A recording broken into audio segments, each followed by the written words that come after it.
Hello, everybody, and welcome to a slightly delayed Game of the Party Makes Things Worse Song of the Reliquary. This is an actual play show where we are playing Dungeons and Dragons. I suppose I should say, what a 2024 Advanced 5e. I've seen people sort of throwing around a couple of different names. We are a pretty big Advanced 5e crew because it's just like AD&D, right?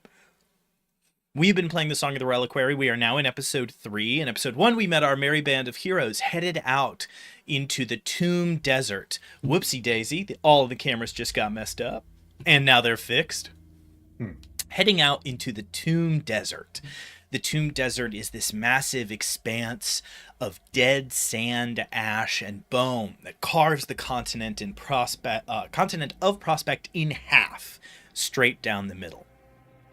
They are headed to a mysterious location known to most people only as the Hive. A ruin far out into the desert, stuck on the side of the Grand Canyon that sits at the heart of that desert. It is one of countless ruins of the Deathwoken Primacy, a society that existed long ago and was killed outright in a great and terrible war called the War of Principles, where the Lophyllum Empire, a massive, sprawling empire to the south devoted entirely to the god Respis and to their emperor, who they believe can speak to Respis directly, sought to wipe the Deathwoken off the face of the planet, and ultimately succeeded. Fun fact, if you watch the DM Writer's Room, you may or may not know, their success was determined by a random roll while we were world building to see who won the war. Almost a very different campaign, I will say. Now, all that remains of the Deathwoken Primacy are massive superstructures, inspired for me by... I'm trying to remember the name. There's a manga called Blame, with an exclamation point, that it was sort of my point of reference. So if you want to know roughly what me, the GM, is sort of visualizing, just go take a look at some screen grabs from that, because that's just about what I was sort of mentally imagining as I imagined the exterior of these places. I'm going to ask the players to not look that up until after they have spent some time inside. Give it a little bit of hang time, if you wouldn't mind. Last episode, while our merry band here was making their way across the Tomb Desert, they were attacked by the Dragon of the Tomb Desert, or the Shadow of the Desert, as it is sometimes called. A grand caravan that they were a part of, accompanied by 2 sky ships, which they were on one of, were assaulted. The other skyship focused far more on defending itself. That is from a great city called Edifice, the wealthiest and most sort of technologically advanced city in our world, focused mainly on self-defense and disregarded somewhat the safety of the others. While our crew, aboard the Storm's Call, decided, if you fight the dragon, it can't be fighting you, proceeded to just get into a occasionally melee combat with this dragon, smashing the ship into it, literally punching and stabbing it in the face a couple of times, really sort of pinning down and deciding that if we can drive off this dragon, we can save a lot of people. After a number of successful rounds of trying to do that in a sort of fun riff on skill check contests like there were in 4th edition, the party eventually started to switch gears when it became apparent that they would drive the dragon off, and they decided to begin protecting the caravan down below. Over the course of that, they managed to save a lot of lives and drive off the dragon. Certainly not guaranteed. Things got fairly touch and go there for a couple of rounds. With the dragon driven off, looking for something else to hunt that fights less aggressively, and the caravan largely saved, the party was awarded with 2 magic items from grateful sponsors. One, an old man who is a part of the caravan. Let me grab his name, I just want to make sure that we're keeping our many characters front of mind. An old man named Calhoun Miller in his late 60s, driving a strange vehicle, what we would think of as something sort of adjacent to Model T, but with a naval cannon mounted on the back, gifted them a small ring that he claimed to have found among the wreckage. Very much counter was John Morris, the sniper aboard the other ship, who they had spent some time non-verbally interacting with, Seeing the glint of John Morris's scope every once in a while they attended to their business, John gave them a gift from his master, the Viscount Faraday Malerin, who gifted them a dagger of incredible make, a vicious dagger. So there's a vicious dagger in the field, which does a pretty incredible amount of bonus damage. That is a rare magic item. And because you did so well, and more specifically, because you saved the majority of the caravan, you also got, I believe it was a ring of defense. If less caravaneers had survived, who knows what you would have gotten. It would have been worse.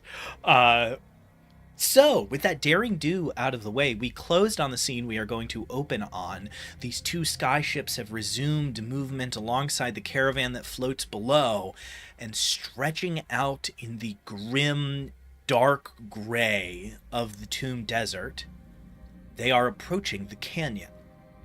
They left many days ago now and are going at a good clip, and so it's not too surprising that they will soon arrive. The heavy taste of ash and acrid smell of bitter smoke still filling their nostrils, the party and others continue down the road. There's not a road. Continue through the desert. You only have maybe an hour or two to close up your last business before you know you are arriving at the site outside of the Hive.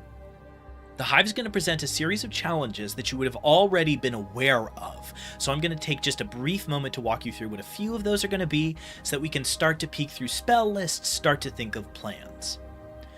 Most of these structures are atop the desert. They are plunged into its sands, are hostile, sometimes impenetrable. They seem to have no means to enter. Those that are easy to get to and easy to enter have long since been plundered or sealed off by the Lophyllum Empire. The Hive presents a challenge. It is mounted on the inside wall of the canyon, quite far down. It juts and protrudes out into the space, and most people assume then delves deep underground. As a result, almost no one has ever been able to get to it, doubly so because there's no visible, easily seen method of entry. It is this strange, hard-to-reach place.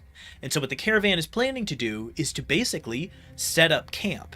And this is not going to be a couple of tent poles and a lean-to or two. They are essentially going to set up a small village and start to get to work on finding a way down, finding a way inside. In amongst the caravan down below, you've already seen there are merchants with wagons heavily laden with goods who are coming along with no intention of exploring anything. They just plan to set up a market stall and sell essentials at ridiculous prices. With those thoughts swirling around your mind, you have maybe an hour or two to catch your breath and get ready before you arrive where you are going. The other passengers on the Storm's Call have already begun to pack their bags, say their farewells, shake hands, kiss babies, all of that nonsense. They are preparing to head out, assuming that they will probably not be getting back on this ship until they are headed back to Bastion, the city on the mountain, assuming they all survive. What are you all doing in that same time? So about how far away is the entrance? The entrance. So your distance to the part of the canyon that is directly above it is going to be somewhere in the neighborhood. Skyships are a little faster than like a normal ship. So 6 to 8 miles away, right? The actual entrance, assuming there is one, is going to be maybe 300 or 400 feet down the side. It is in this moment that I feel the need to remind everybody that we are in a fantasy setting, and if some part of you is going, well, actually, the deepest it's going to be about 300 or 400 feet down the side of this canyon. Quite a ways, and you are going to be looking for an entrance. This is mostly known to people as this thing built into the side. Only through Stefan's character, I don't have the names in front of me right now, which is deeply unfortunate. Let me just see if I think it's right in front of me somewhere. Hilver. Hilver, like silver, that's right. Through Hilver, you know that the actual name of the Hive in its time, into the Lophyllum, who know far more about these places than you do, but they know it's that they can keep anyone from ever going there. They call it the Tomb of the Vemeral, and you know that the Vemeral were mage hunters. So safe to assume you don't want to have a big front door that says, "This way in, Santa Claus," when you are sort of contending with these outside forces. And when you're done saying what you're going to do here, we're going to do character facts, because I forgot about them. Harold he's tempted to go early to the location to get an early scout in. We've made it all this way. Why not, So Harold's going to bring that up to the party, like, hey, everybody's planning on getting set out soon, but we might get the drop on them, get to those easier treasure troves quick if we get there before everybody else.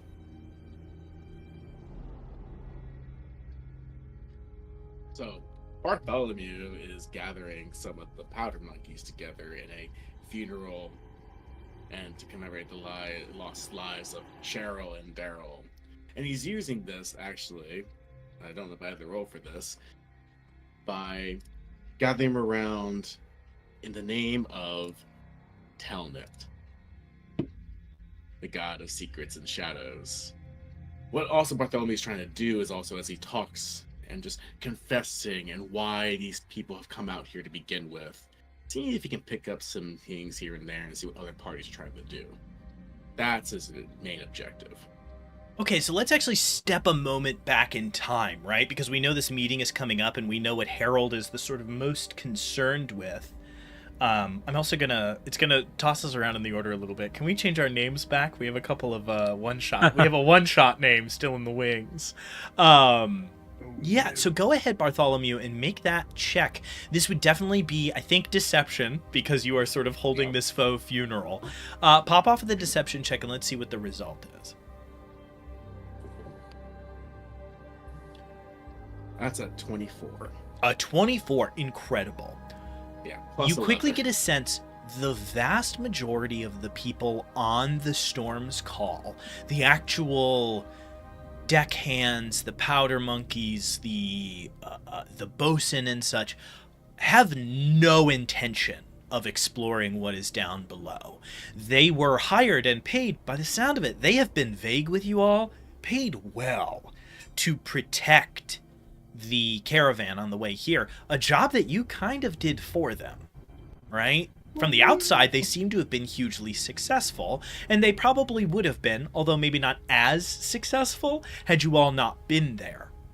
There is a small group that it does seem like are going to go below and see what they can find, poke around at least a little bit, in the hopes of discovering what might, be of some or even pretty significant value to them. Most specifically, the people engaged in that, the bosun, Renee Mellet, who you've interacted with, who everybody calls Turtle, will be staying on the ship. But Captain Gawler, Calroy, and Malcolm do plan on going below, but not to the extent that you all are. They're planning to poke around, fill some bags, maybe find a magical weapon or two, and then get back up on their ship. Anybody who would like to... Actually, no, this would just be Bartholomew. You're the only one who knows for now. Go ahead and make me a history check. Let's see if you know what Captain Gawler meant when she said she was a ghost walker. She said that a very long time ago now, so I hope she did. That was... You did. I've got it in parentheses. Well, very impressive. Not 8.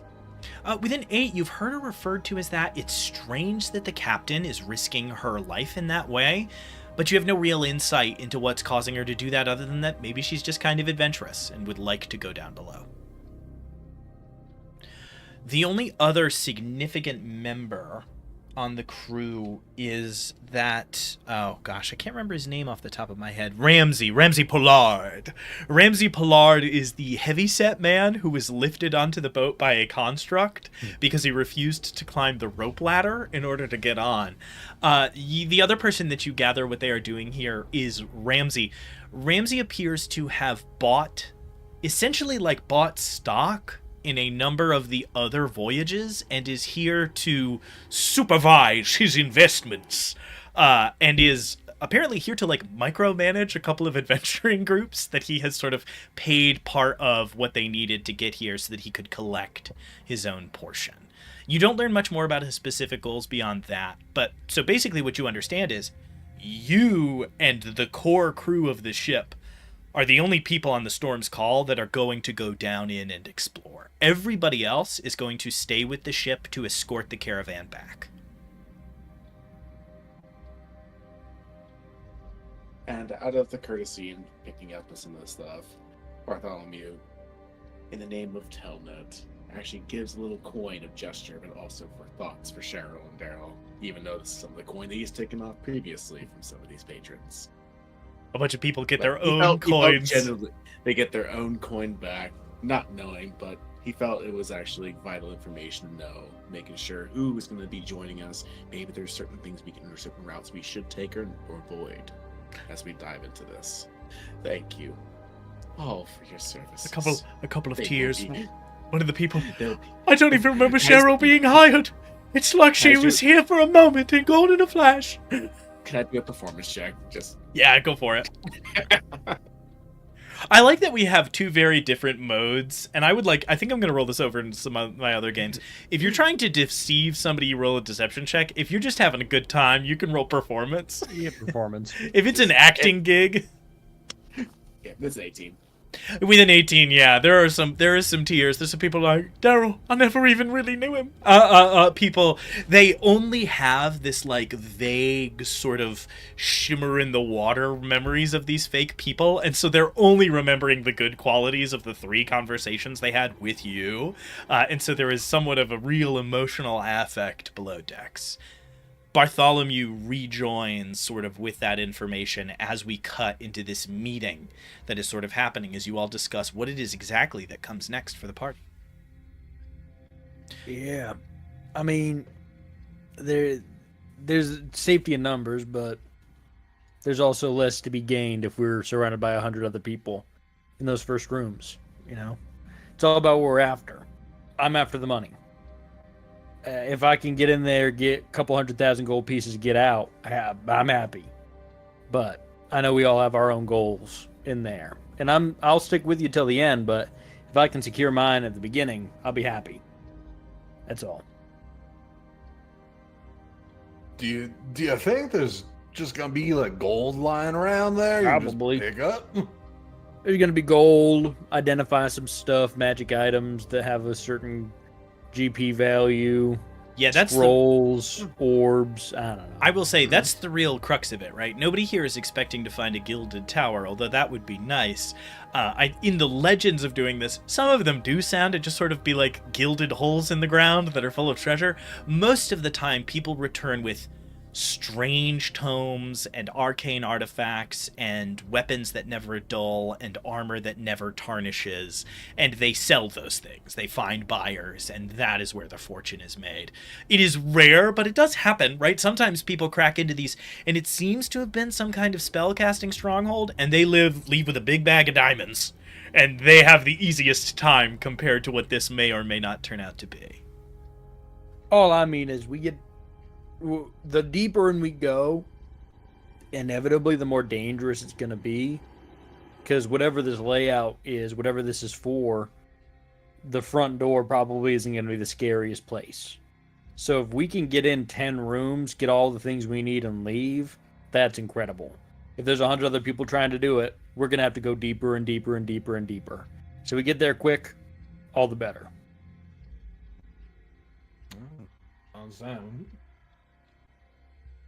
I have a very, very bad sense that we'll have to go deeper. It just seems too easy, too convenient. Yeah. If all goes well, it goes well, but I guess we need to get there for us not to just loiter around. We need to get there now. Quietly, I prefer. Let's not draw any attention. When was the last time somebody did one of these excursions? Make a history check. Sure. Not my best, but what am I rocking with? Not my best either. Ah. That's a net 20. So 21. You. Dang. Okay. My pappy was on the last one. My friend Steve just hit one of these. That's really good. My boy Steve was in there.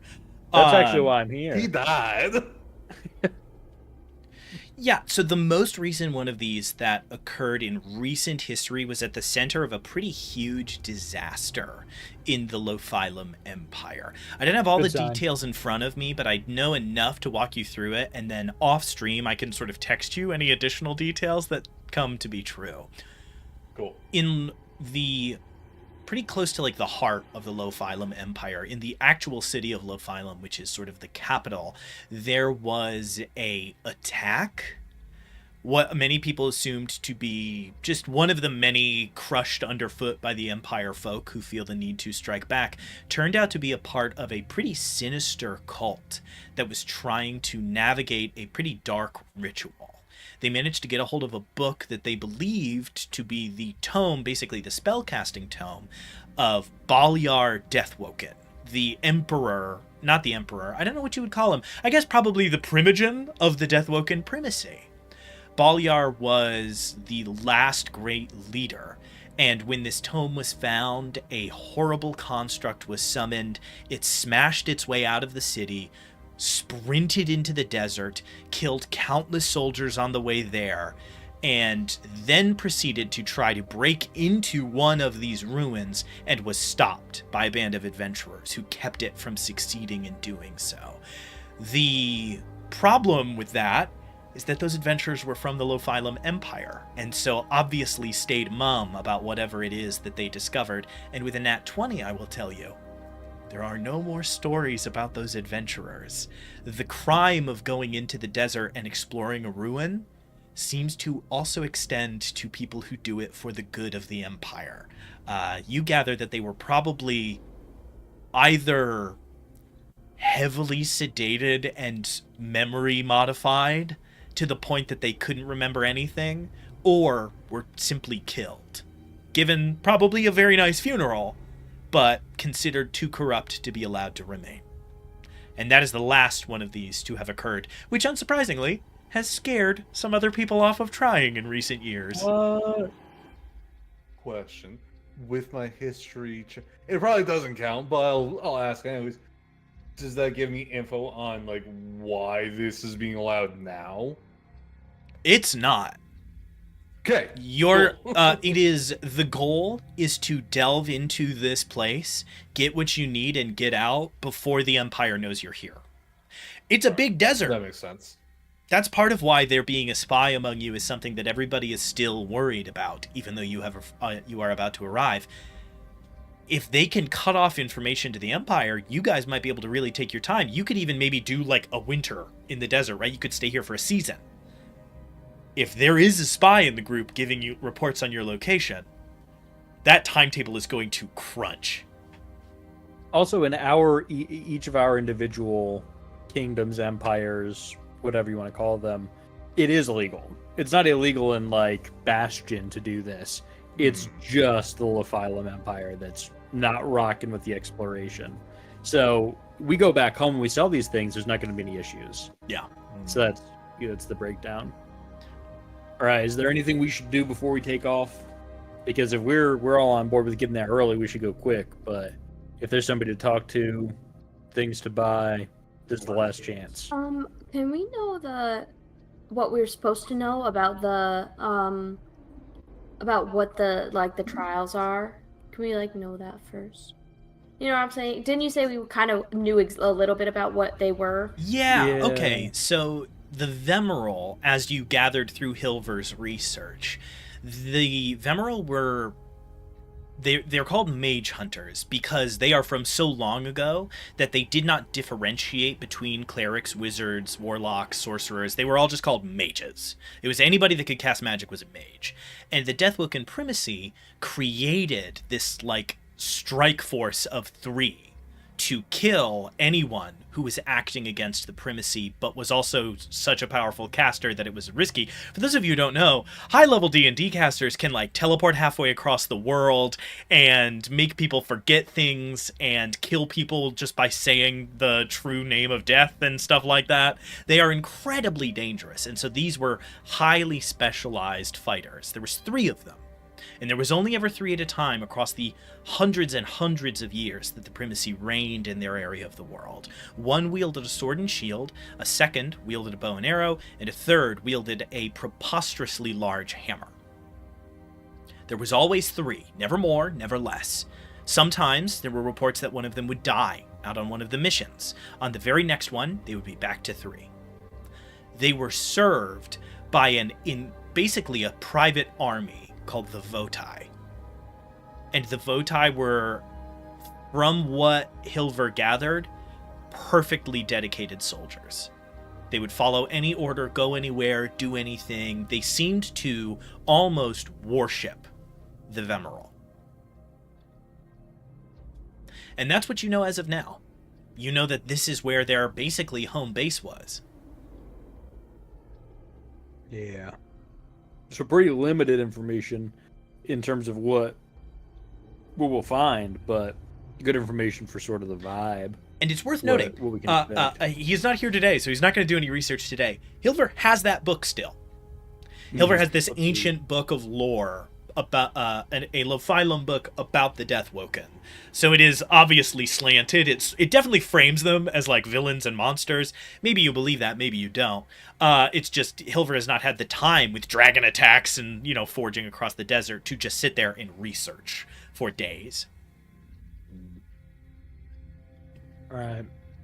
If there's nothing else, I say we put out the fire we're sitting around, wait for everybody to start to get a little bit drunk, a little bit tired. Skedaddle.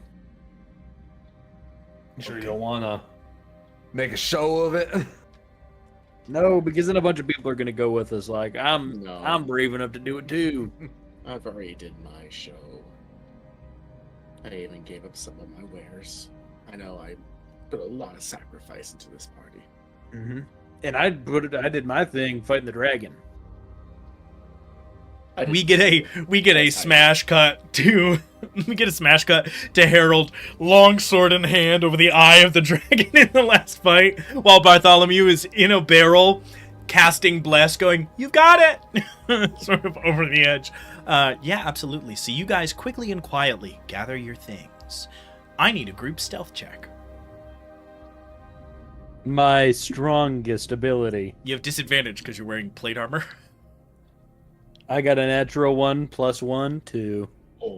To recap for the party what is happening, Harold, a 6'4" paladin in glinting adamantine plate mail, is trying to stealth off of a flying ship that he saved 24 hours ago.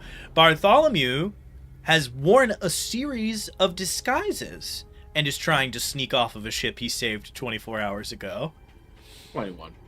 Lemon is even taller than Harold, But I also have a dexterity of 20. but is extremely agile and good with a gun and trying to sneak off.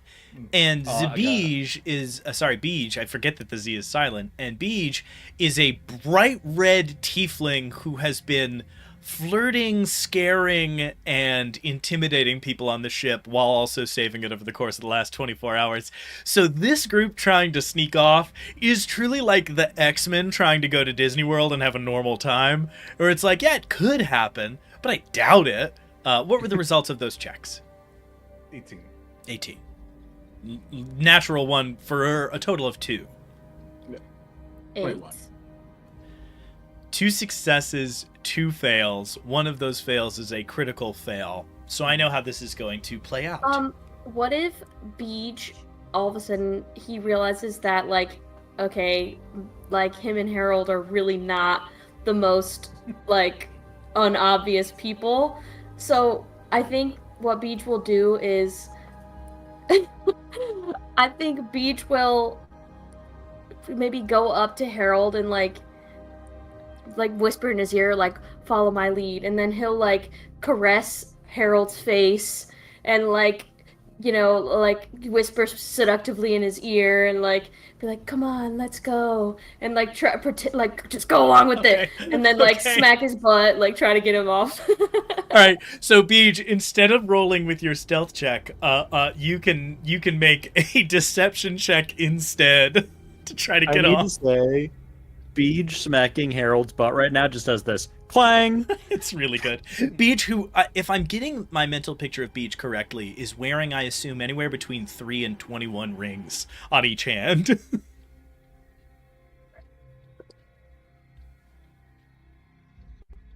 Yeah, the ship is like teeming with activity. People sort of moving around, talking, chatting.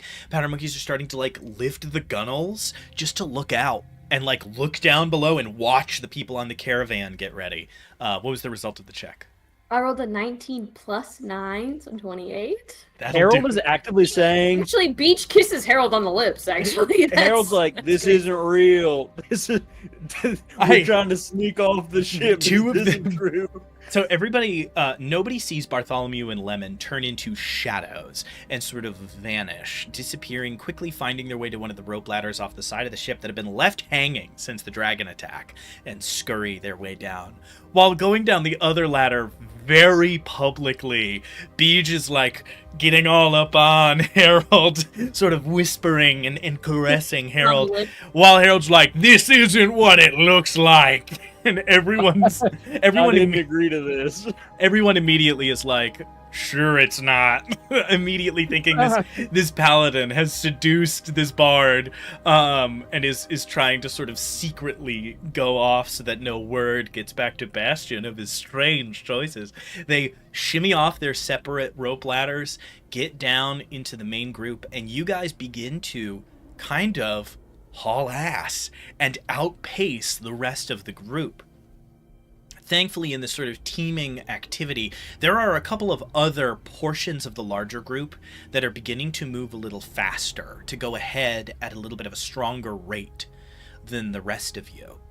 What I will ask for is a perception check from any of you that feel like your character would be hyper alert, hyper aware. There's only a mile or two to get where you are going, and you guys are basically choosing to forge ahead.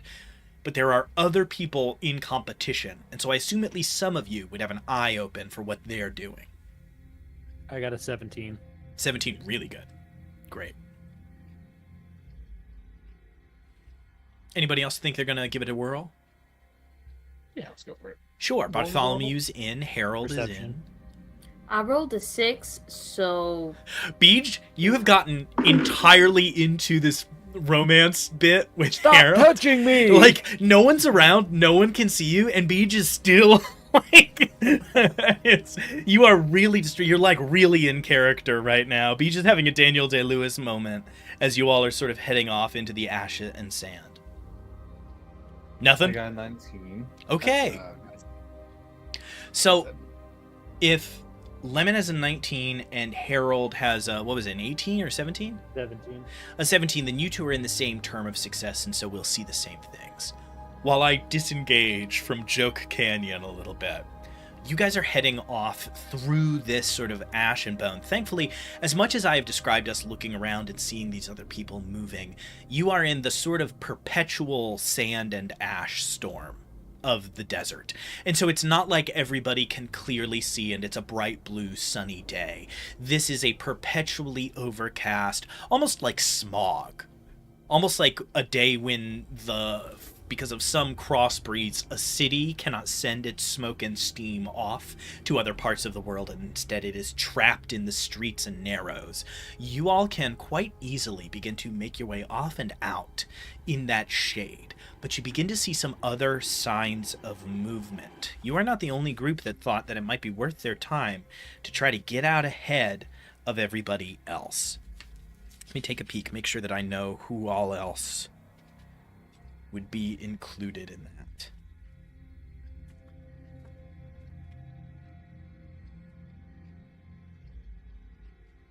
Yes, okay. You see two groups and one solo figure also out in the storm of sand as it is, sort of moving ahead of the caravan, leaving everybody else behind to try to get ahead.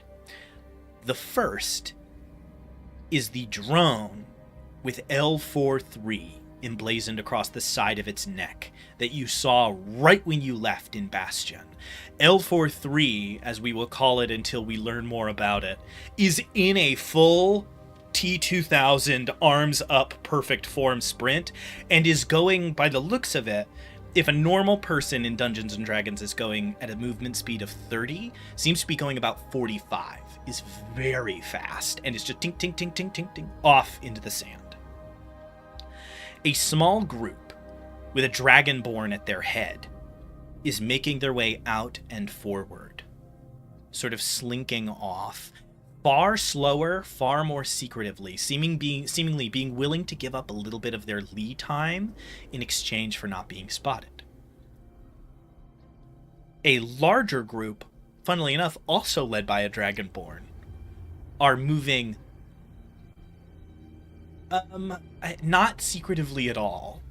They are moving ahead of everybody else in a sort of large group marching off into the sand and ash. They are not stealthing in the way that you all are. They are just sort of moving ahead in a kind of imperious way. They aren't trying to hide what they're doing. They seem to be shooting more of a intimidation angle.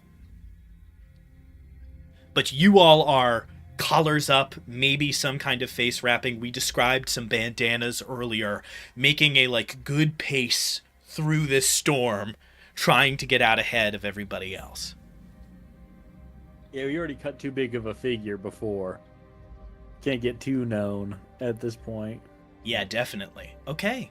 So I'll say, does anybody have anything else they're sort of prioritizing in that time, or are we just sort of finding you all again when you breach through the other side and find yourselves up against the canyon? Harold is going to call out fairly quietly, just so we can all hear. Hey, everybody, we should stay away from the big war party over there. They're causing a lot of rumble under their feet. You know what I mean? If anything from the desert shows up, it'll go for them. I have So. to agree on that. Swift and quiet as shadows we must be. Mm-hmm. Mm-hmm. Otherwise, Harold's got nothing. See, I kind of wanted to be by them a little bit, just see if I can get some hearings of what people were trying to find too. I'll tell you, if you want to go recon it out, for sure. We'll cut an angle around it if you want to run over, So listen in on them a little bit. as your group cuts to the left, we see Lemon cut to the right. Taking advantage of their dexterity, despite their sort of tall stature, Lemon begins to kind of slink off a little bit closer to scout and see what they can see. I cast guidance on Lemon. Guidance is great. I do have to ask, we were playing D&D 2024. What skill do you give them guidance on for the next minute? You have to pick one. The skill is going to be stealth. Okay. So, Lemon, I need two things from you as you attempt to be a scout. I need a stealth check, and I need a perception check. For the stealth check, you can add a d4. Cool.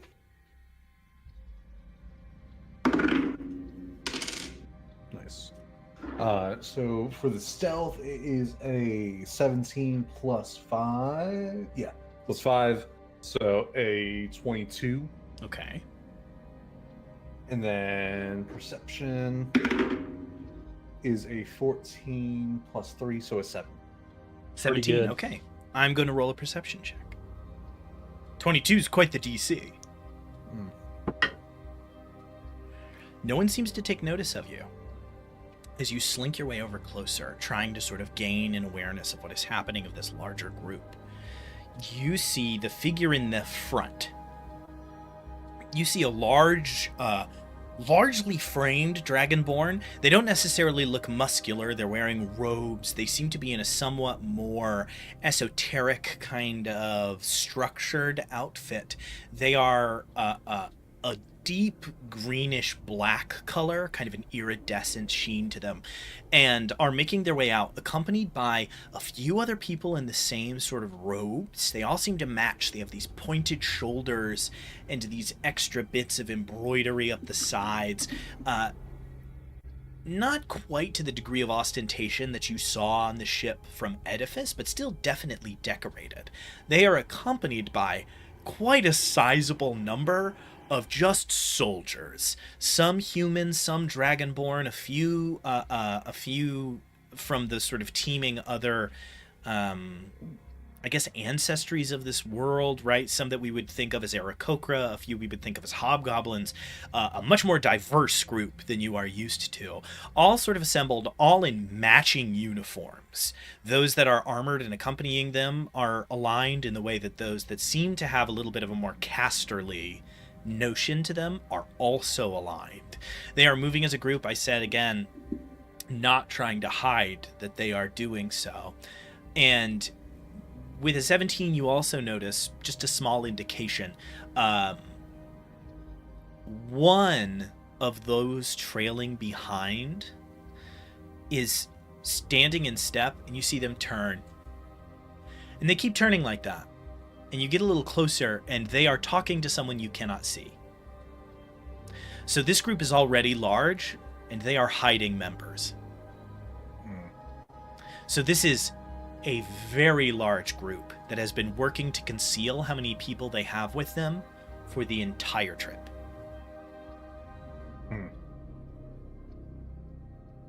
Do I see any like specific emblem or something? Make a history check. You do see emblems and that embroidery and the cut of the robe. We just need to see if you know what that means. Cool. History. That is a 12 plus 1, so a 13. With a 13, that will actually do it. This is a very well-known area of the world and something that you would have experienced before, even if only in brief. You gain no detail about rank or importance, but the outfits you are seeing, specifically on the casters, you would associate with Remgastelon. Remgastelon is the great arcane academy of the Federation of Elders, the far westward, the most westward nation of this continent, a place ruled over by dragons who are, well, they certainly project themselves to be benevolent, but who knows to what capacity that is true. All right. Okay. You manage to slink your way back to the group without too much effort. You really sort of defeated any perception effort to spot you as you make your way back to the rest of the group. You as a group are beginning to run out of time. This storm is starting to thin. You are beginning to quite clearly see off not that far in the distance the edge of the canyon, and soon you are going to have to start to think about, how are we getting down? Are we trying to dig? Are we going over the edge? Are we going to climb? These questions starting to bubble as Lemon appears next to all of you with no warning at all. I assume to make a report of what he saw. Hey guys, that group is massive. How many people did I see about? You saw 16, and they were hiding more. Yeah, that group, they're about, God, who really knows? We can see 16. There's definitely more. Probably hiding at least 6, maybe a couple more. So we'll want to avoid that group. About 20 to 30.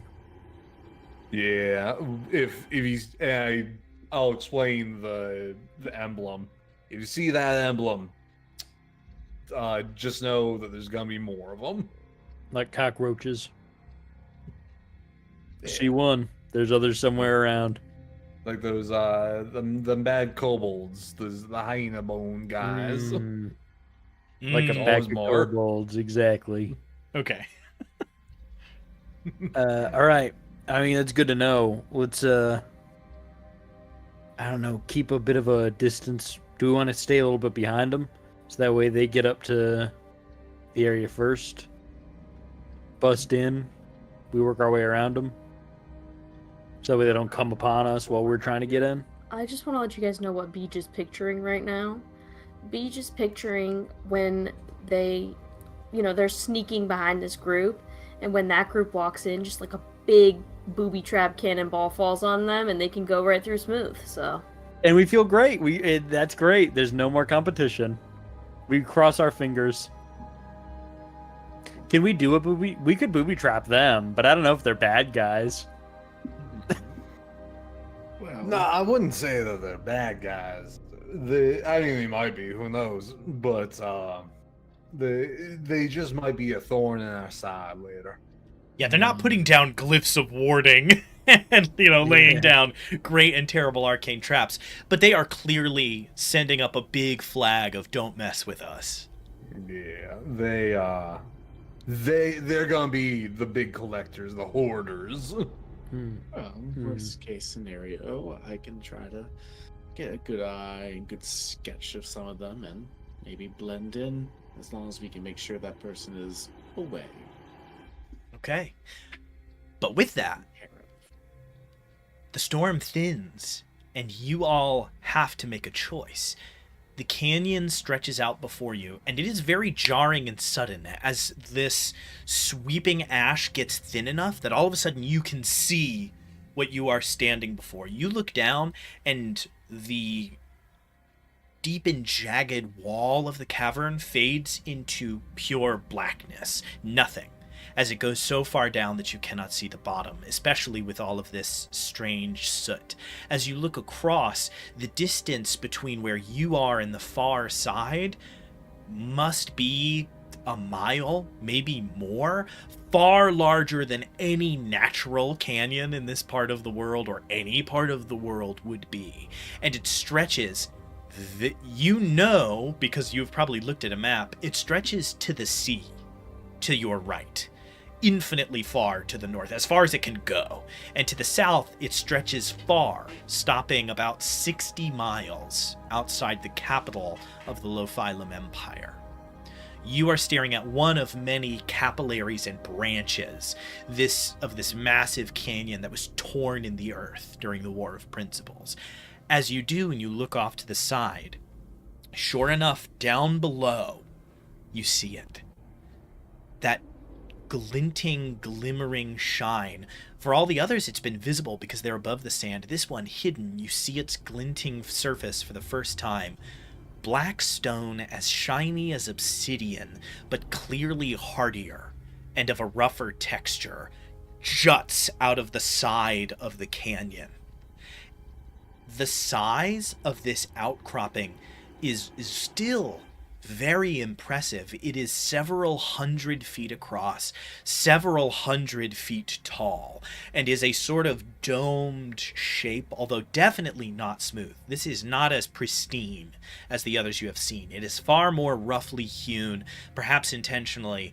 Perhaps this is somewhat less impervious. You won't know until you can investigate closer. But the effect that it makes is that it is covered in shadowed recesses that make it extremely difficult to get a good idea of what the surface is going to look like, and if there was any entrance hidden, it is very well hidden by the texture you see before you.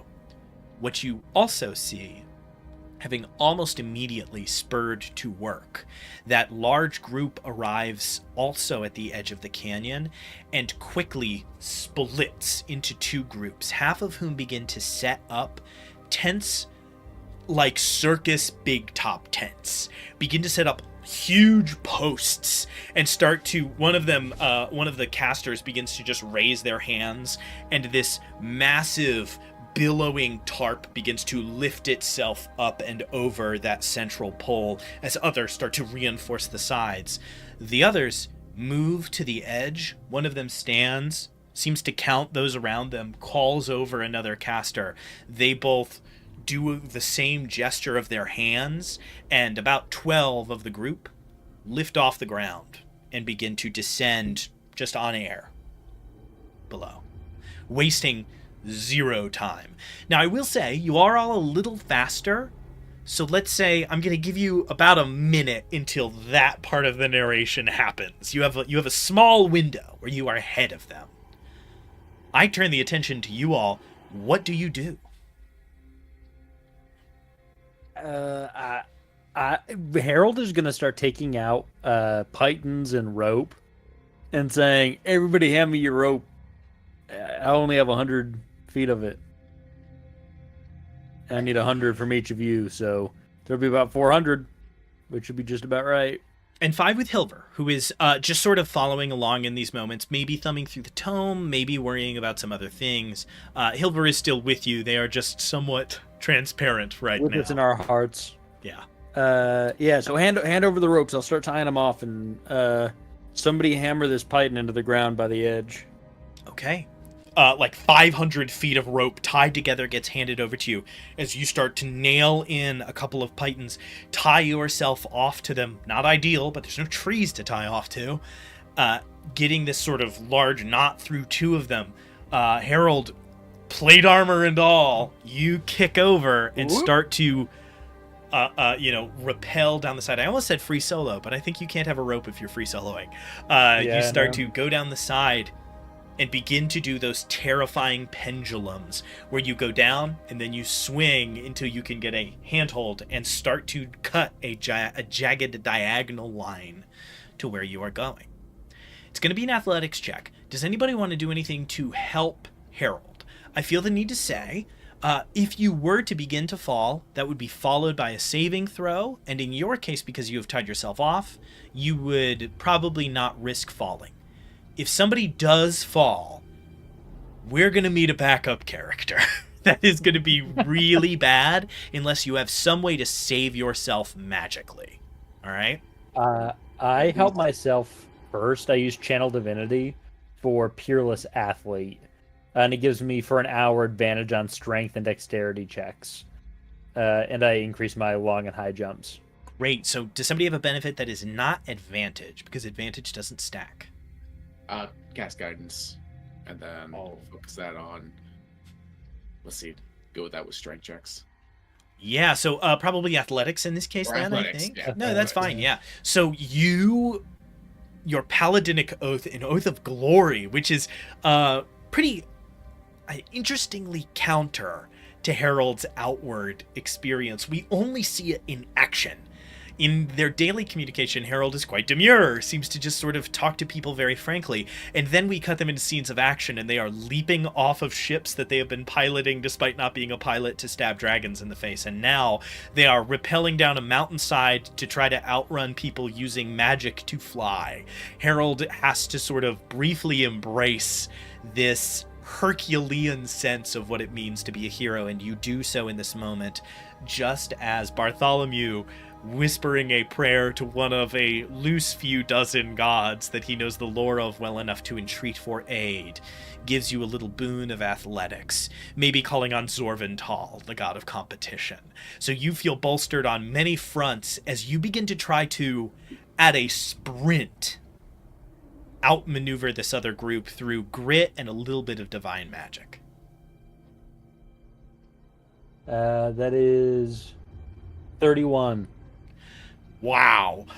With a 31, sort of nearly impossible, you all begin to look over, maybe a moment of anxiety, a pang of, if only we had been a little bit faster. This other group is clearly on brace with us and has more resources.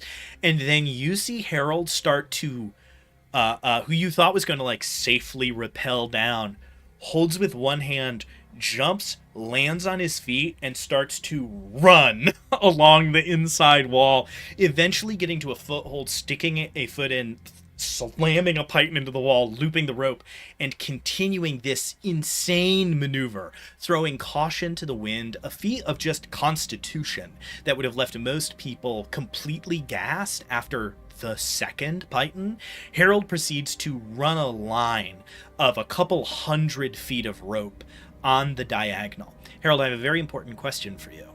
Are you shooting for the area where you could still kind of safely walk on top of this? Or are you aiming towards the bottom where you would need to continue to climb to see if there is anything hidden. Both obviously have benefits. I'm just curious, in Harold's head, is he trying to get a safe place, or is he trying to get to somewhere that the others are less likely to go? Definitely different goals. Harold looks back at the rest of the party still on top of the cliff and ends up going with the safer option. Okay. Just to make sure they can make it there. Yeah, and so in this scope, as you reach the other side, I think before you are finished, the rest of the party begins to sort of shakily make their way after you, following on these ropes. Able to probably, because we are in a sort of pseudo... not futuristic, certainly, but kind of 1800s fantasy world. People probably do have, they don't need to loose climb on the rope. They can sort of carabine themselves to it and climb a little bit more easily. Occasionally, you do lose your balance and slide and kind of jostle and maybe pull a rib a little bit out of where it wants to be. But as you make your way over, you are now standing on this stone. The canyon stretches far down beneath you and now far up above, about 300 feet. So looking up causes instant, almost painful vertigo as your stomach churns and you realize that you are standing at an angle that if you were to let yourself fall into, you would be cast off into the dark below. You all form a small party and can see about 100 feet up, near sort of the pinnacle of the arch of this dome. You can see that large group of 12 land. A few of them quickly begin to channel other workings. You see some people's eyes begin to flash and glow, casting detect magic and similar things on themselves. And they begin to, staying as a group, not spreading out, make their way around, looking beneath their feet, trying to find whatever the way inside may or may not be. What do you all do as you manage to make your way over, taking advantage of the path Harold laid for you, and arriving on the top of the hive? Harold turns to everybody else and says, does anybody not have any spells? Like anybody totally non-magical? No. No? Alright. I'm not afraid, but... I feel in my bones like we're going to get to a front door that's just, you're going to need to have no spell, no magic in you to try and get through. So I feel like we might have to burn all of our spells. So just be ready for that, because I feel it. So, I do that pretty easy. Can I cast locate magic? Or locate object? Sure, I'll say, I need somebody to check in with that spell for me. What are you trying to locate? Do you need to be specific? Like a door, or at least, so like describe or name an object familiar to me. That's how I don't know if I'm familiar to the door or like just something. So the question is, when it says something familiar to you, can you do something clever and say, a hinge? Yeah. Can you kind of sneak your way through? That's what I want to make. If the text of the spell says it just needs to be an object you are familiar with, I'm going to say we're clearly slanting the rules. What spell level is that spell? Second. So here's what I'm going to say. I want you to make an Arcana check with a DC of 12 to lean that spell to the left a little bit. That's a DM tool I use a lot. I recommend it. It's not in the book, but it's fun. You said it's a D12? No, roll DC. a DC. Yeah, but DC of 12. Yeah, roll a spell casting ability check. So in your case, a charisma check with a DC of 12. So I will do a 13. Great. Oh, sorry, I meant Arcana, so you may have succeeded more than you thought. Yeah. Okay. No, it was -1 still. Great. Close. So you manage to sort of call on the spell, and as it comes to you, make some cuts, make some edits, change some components, say a slightly different verbal than you are supposed to, and you manage to call upon, instead of the hinge of this specific home, hinges at all, and start to get these send-outs. You do get a couple of red flag signs from any locked small boxes or things in your party's sort of various bags, but eventually you latch on to large, heavy door hinges. They are off to the north, so your group's left, close, but not where the large group is looking. You also get a fainter sign from far down below you. Essentially, going off of what you are feeling, you would need to scale to the point that you were like scaling the decline, and there would be something there as well. So there's one that is close to that group but very safe to get to, and there is one very unsafe to get to, very far from that group. Good guys. Yeah. Bartholomew kind of relays what he has found, gesturing, whispering to them. So we have this little spot right there. What did you see? We can just say you are whispering. The system is having some trouble picking you up. Oh, we are seeing in the distance as he's whispering this. Like, it's a little bit fatal if we don't get there, but it could at least give us an advantage. How far would you say is this? The one that is close to you really isn't that far. It's just that you couldn't see it very well. It's about 60 feet to your left and a little bit up towards that large party. The others are a good 150 feet below you. Like I said, on the other side of this dome-shaped outcropping. I'll do it. I'll do it again. I'll jump from here. You are risky. I wouldn't mind. It's only fair. I think I can make that. Oh, okay. And use the rest of the spell slots. He casts. It's fair. He casts heroism on himself, so he's not frightened. Heroism on yourself to avoid being frightened. Very clever. I will say a very important fact. You can nail pythons into the stone wall of the canyon. The stone that comprises these structures is famously impenetrable and famously sturdy. And so when you go to nail in the first python, it does not go in. Harold grabs the rope, ties it around his arm, and holds the other end out to Lemon and is like, I'll hold you. Yeah, I trust you. Okay. Right. I'm also. How far away is the? You said it was like 100 or 150. You know, at these angles, it's so hard to know the exact distance. I would say, given sort of the rotation of the world, about 125. There you go. Fair. Check it. I would say it's either one very good success or two moderate successes away.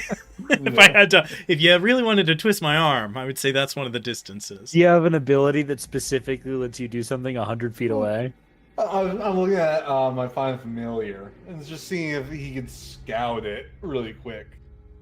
Absolutely, a Find Familiar could. You just need to find something that can fly, and then I believe with a Familiar you can basically go blind and see through your familiar's eyes briefly, and so I think that's probably what you would end up doing. Well, it's 100 feet. I can do that. So what you would need to do then, I'll just be candid, you would need to climb 20 to 50 feet down and then cast the spell and be blind while hanging off a rope. Yep. Honestly, sick as hell. Yeah, I'm cool with that. Okay. Make an athletics check as you make your way down. You don't have advantage. What Harold is giving you is safety should you fail. Yeah. What does help action do exactly? A help It action gives the gives other you person advantage on a advantage. roll. Cool. I'm having my familiar do that for me real quick. Oh, It's sure. pushing you up by the feet while you're going down. Especially because you get your magic, we've implied, although it is from study, you learned at Glint's Wake, where Glint, this sort of spirit of fellowship is.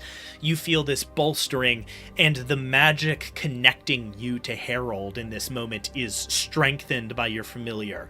And what would have just been a safety net becomes aid. It is easier to climb with this rope in your hands. So go ahead and make an athletics check with advantage.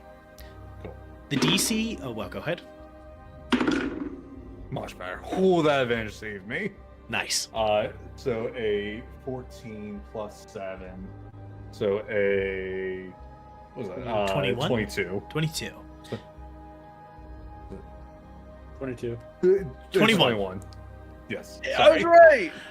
21. Great. So with the 21, you quickly begin to make your way down, feeling somewhat bolstered.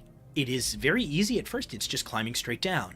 And then quickly, you are climbing on the negative. You are looking for handholds down beneath you and having to hold all your weight. And that is why the rope is so helpful. Harold, you were maybe not anticipating for Lemon to put as much of his weight on this rope as he has to. As suddenly you need to find some of those outcroppings that I described, you are wedged in them, managing to hold as it is taking real force to not fall. Lemon, after just a little bit of work, you managed to get about 50 feet down and find a place safe enough that you can kind of wedge your shoulders between two handholds, get your foot beneath you supported, and refocus on your familiar as as this seahorse in a bubble floats down to peek around the area. Sweet. Your eyes go blank as the eyes of your familiar open. They are side mounted, which is a really jarring perspective for you.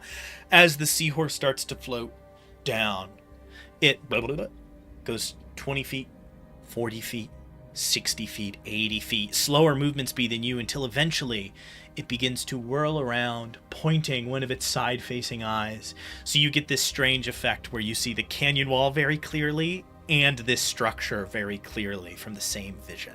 I have no depth perception. As it moves closer, eventually you see a hatch, a large, seemingly metal hatch, not finely milled steel. It is iron, and it seems to have been cast and then refined and polished, but it is sort of mounted into the side, hidden in one of these shaded nooks of the texture of the rock.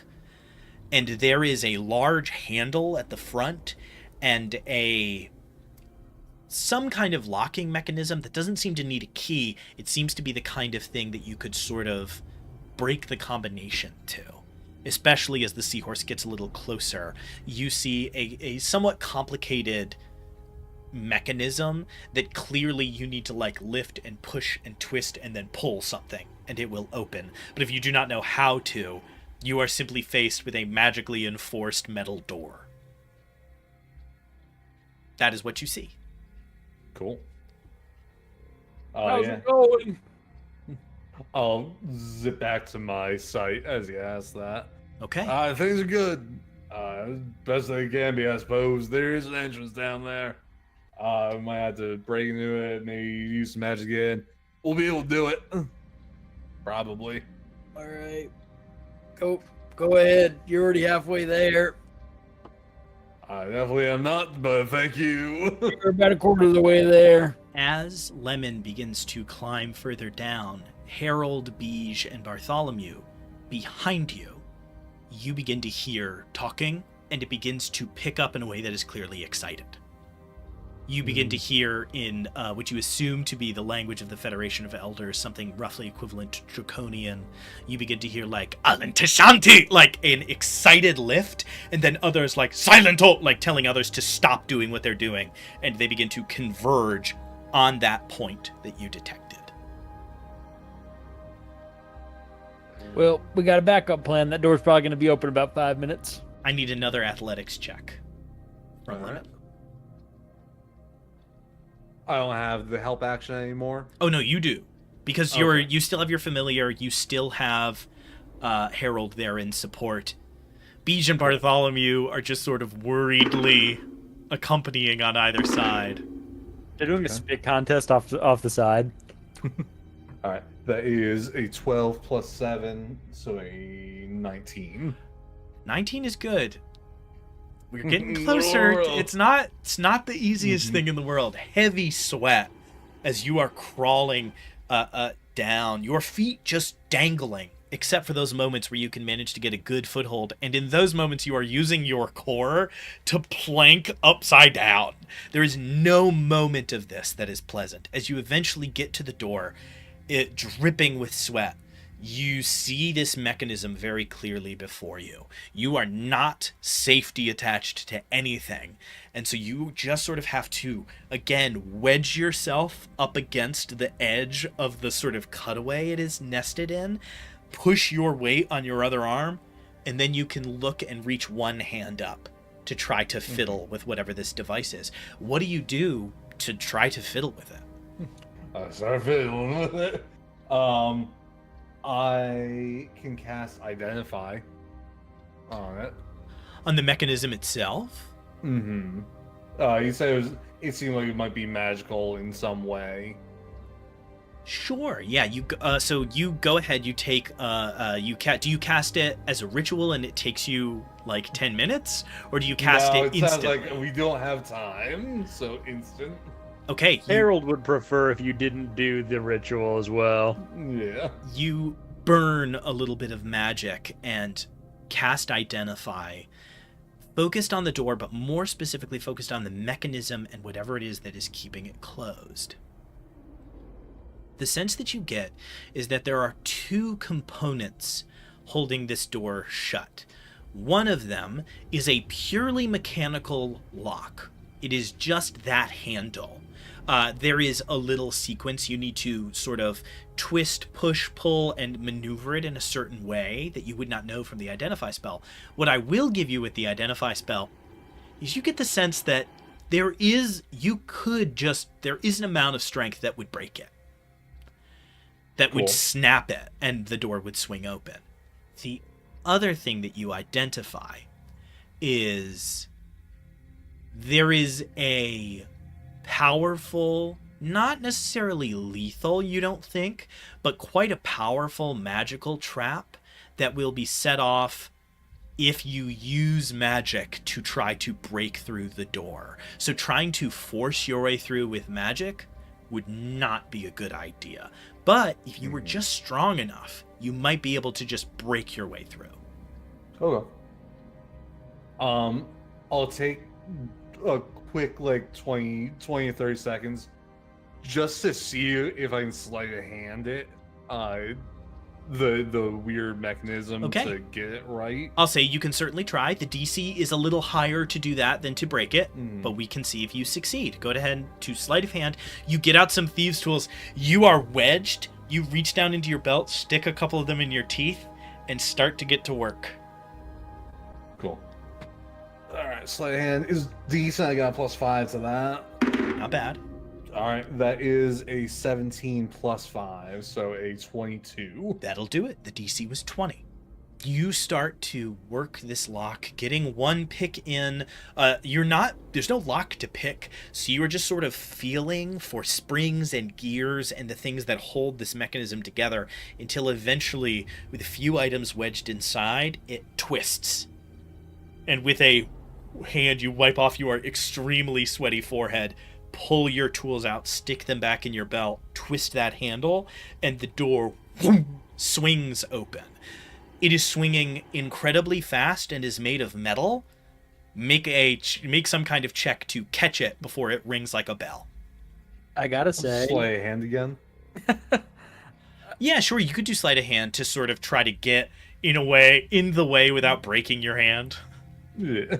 Sorry. I gotta say, opening a mechanism that you don't understand is maybe one of the most intense D&D fantasies for me, because I can barely plug in a USB the right direction. So that is a 13 + 5, so an 18. With 13 + 5, 18, the door begins to swing. For a moment, your brain goes, I should try to catch it. And then you remember that it's a 200-pound metal bulkhead door and that your hand would break. And you reach into your bag and pull out like a leather boot and hold it up, and the door... Whoosh. Do I have that? Oh, no, I think is it an immovable rod that you're looking for? Hilarious. Perhaps the loudest option.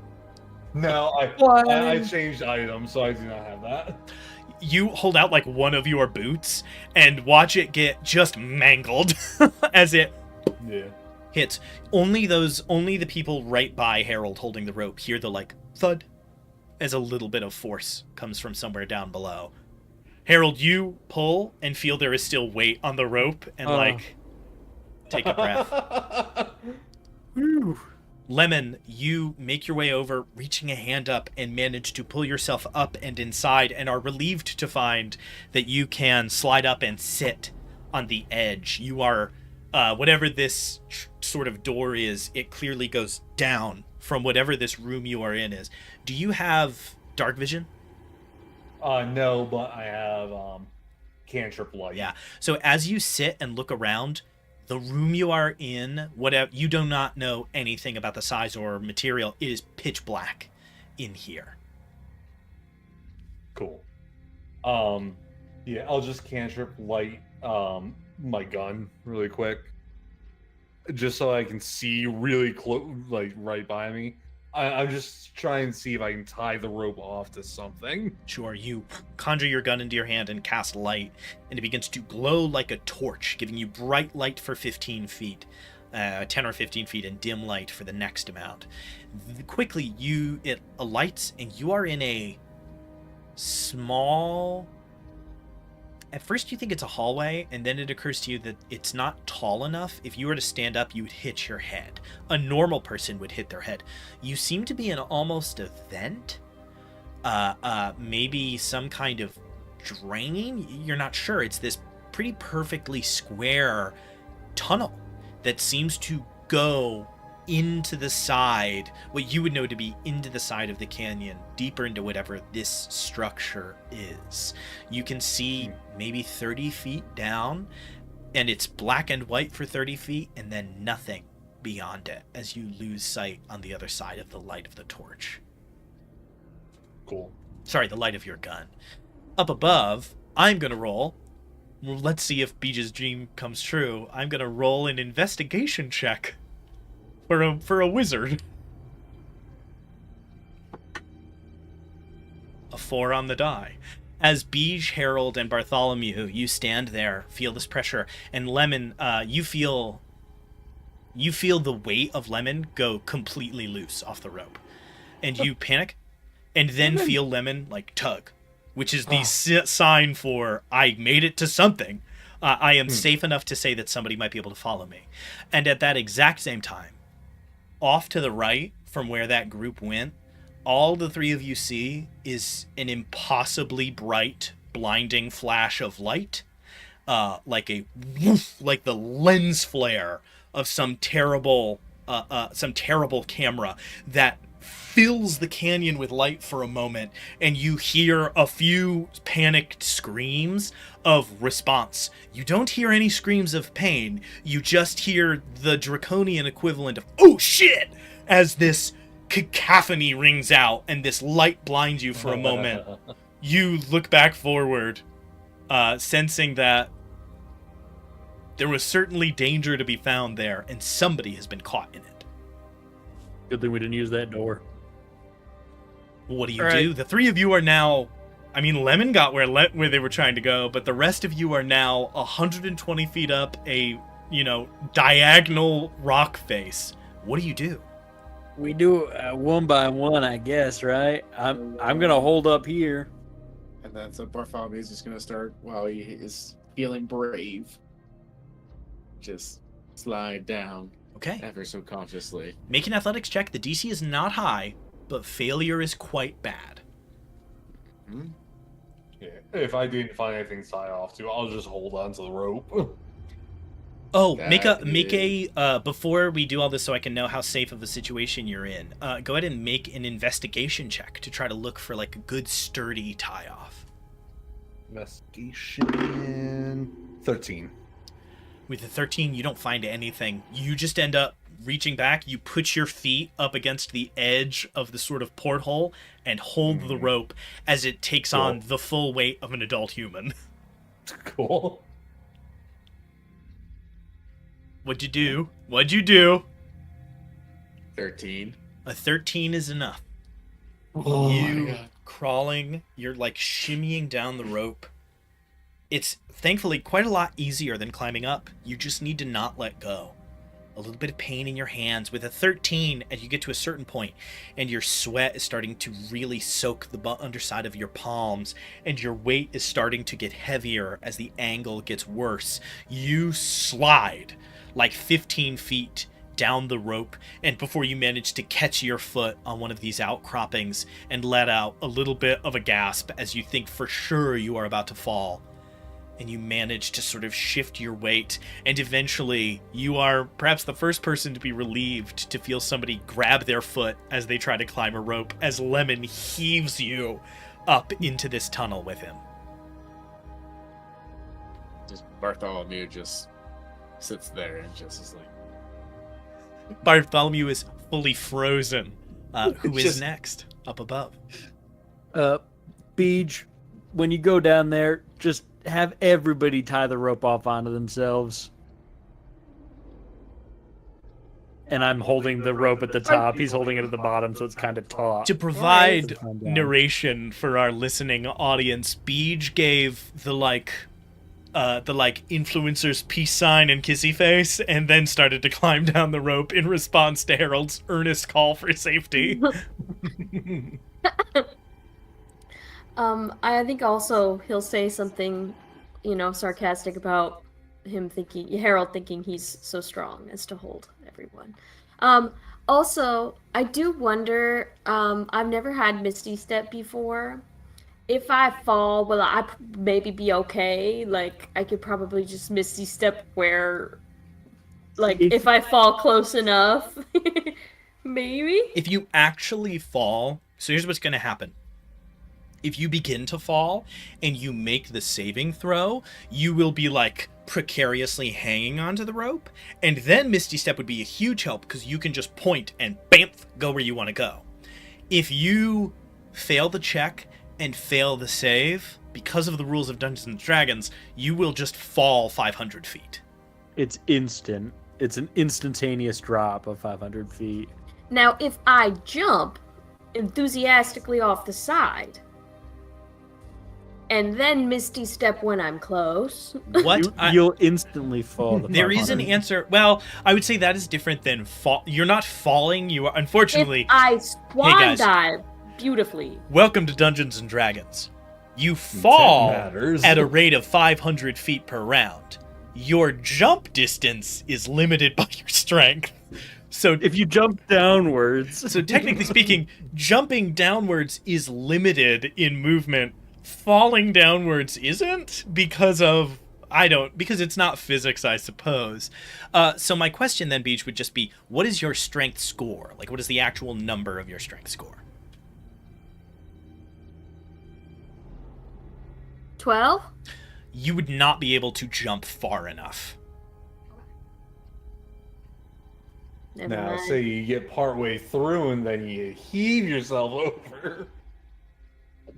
So maybe. What does Buzz Lightyear say? Or To Woody? infinity and beyond. No, you're not flying. You're just falling slowly. That's kind of the vibe of jumping at the exact right Yeah, moment to Misty Step somewhere else. I think it's falling with style. yeah. I'm on not- style. Yep. I'm not flying. I'm falling So- style. Beej, go ahead and make an athletics check as you try to climb down the rope. Hey, shout out Stefan making it into the chat. Oh, no, thank you. Definitely. And you all see that inexplicably and for some reason, Hilver made it either before or after Beach without having to roll a check very easily and quickly. Down there. What was the result of your roll? 9? With a 9, almost the exact same thing happens. Beach starts to make their way down, but when your palms get sweaty, knees weak, arms are heavy, you begin to slip.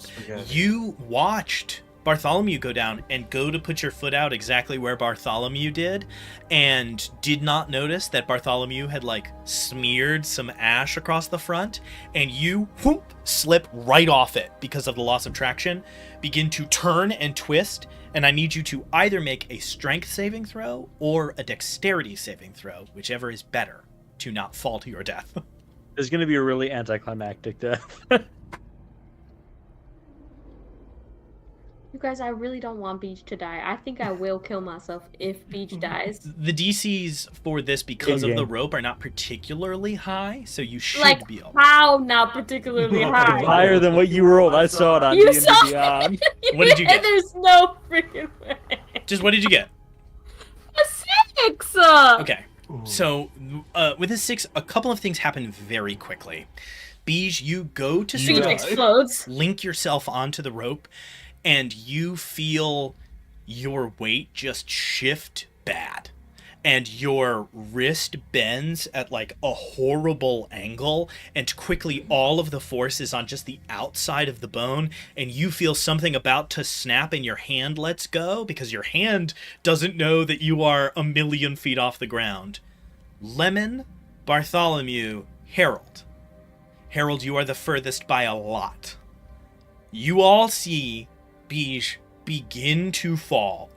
If Beige falls, their only recourse will be to Misty Step into the wall of the canyon and try to climb up. A nearly impossible feat of athletics. What do any of you have something you can do in this moment to try to help? I do. All of a sudden, the dragon comes back and he picks He's you. cool. He picks you up. He says you're the chosen one. Lemon, what can you do? So I can bonus action cast jump on myself and just jump and swing out and try and grab her. Harold's holding onto this rope so hard. So, okay, I think this is kind of perfect. I love this. I was hoping we weren't going to have to stretch Oh my god. too far.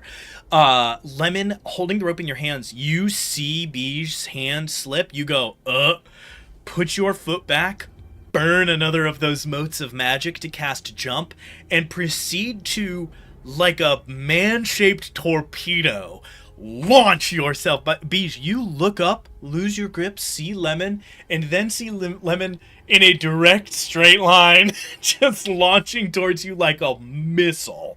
Harold, you see Lemon just woof, like quickly move, and you suddenly feel all of Lemon's weight, all of Beige's weight, and all of the weight of the rope all go into your arms as you are the only thing holding it up.